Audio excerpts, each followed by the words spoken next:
I just wanted to talk about the difference between walking on a solo walk or walking with a friend. I mean, I don't have huge experience, but I did walk with my friend yesterday, York, and it was really great to catch up and everything else. And we walked probably about 7 miles together, had a nice lunch, and then I continued on after that. After he left, he came for like a day trip. We started at 10 o'clock in the morning and finished about, I don't know, 2 or 3 o'clock when we stopped for lunch. Had a bit of a swim, he did, in the sea, and then, but it was lovely fellowship, lovely friendship, catching up, everything else. But it was a more commercial part of the walk. Then after he went, I was on my own, and then last night walking out on my own into like a really wild stretch of this southwest coastal path. And you can see how wild it is out here. You know, there's literally nothing for miles. So walking on your own is different because you don't have the company. That's why I like bringing this camera, so at least I can talk to you on the camera. At least I can share the walk.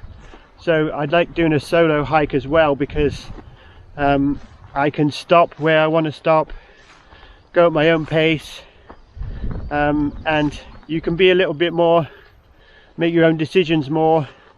If you go in a group or with more people, then you're going to have to do, you know, what they want to do as well, which is fine. But when you're on your own, you can stop where you want. You know, I can camp where I want within reason. So you have a lot more freedom when you're on your own. So I enjoy that. The downside is you're very independent. You know, when you do a walk like this and it's just you and your backpack, you've got to figure it out. You can't rely on anybody else. You've got to find the way, you've got to find the water, you've got to be thinking slightly ahead. You can't rely on anybody else, so you've got to have your wits about you a bit more. But that's sometimes more satisfying, to know that you can be self-sufficient and you can sort of survive in a place like this for a few days. So that's another reason why I enjoy solo. The only downside with solo is you have to make sure your phone's fully charged, and if anything were to happen, if you were to sprain your ankle or anything, or you know, if you had really bad feet, you know, you can't really get any, you'd have to get some help from somebody else. Whereas if you're with a friend, then they can get help, and so you're a little bit more, you're a little bit more vulnerable when you go solo. But that vulnerable creates a little bit more risk, and maybe a little bit more preparation is involved. And then when you prepare and you overcome, you do feel I think you feel a greater sense of satisfaction. It's a different experience. When you go in a group, it's more of a social thing, unless they're really determined walkers, and in that case they may be able to spur you on to do bigger distances and things like that. One thing I hadn't reckoned on is when you're a solo hiker, you do get opportunities to speak to different people. Like I've spoken to a cyclist who stopped for a break, had a long chat with him, another hiker who's doing a similar thing. So it's not like you're totally on your own. I mean, when I did my initial hikes, there was hardly anybody out walking on them, so that was different. But on these types of hikes, there are the odd person here and there, and they're quite happy to have a chat with you. So you're not totally on your own, and you do get some interesting information talking to people.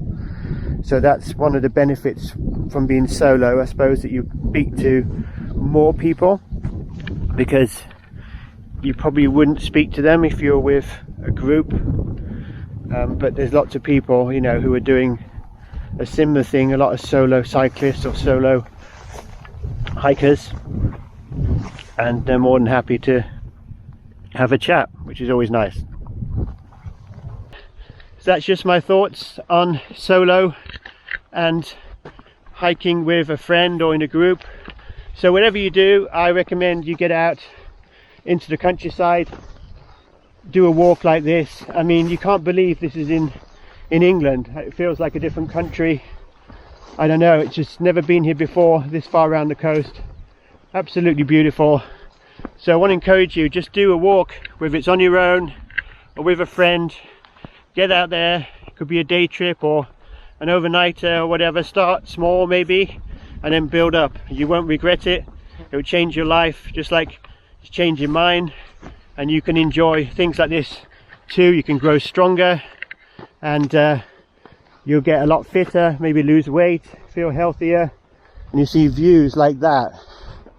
I mean, it's amazing to see that with your own eyes. It's nice on the video, but with your own eyes, nothing quite matches it. Anyway, thanks for watching this video. I really appreciate you. If you like this video, if it was helpful, then please subscribe, and you can be on my next adventure. And also, I like to talk about things like this. If you've got other experiences, if you've done this walk, if you've got experiences solo or in a group, let me know how you got on and what you think the advantages and disadvantages are, so we can share our knowledge and our experiences. So look forward to hearing from you, and see you soon. Bye for now.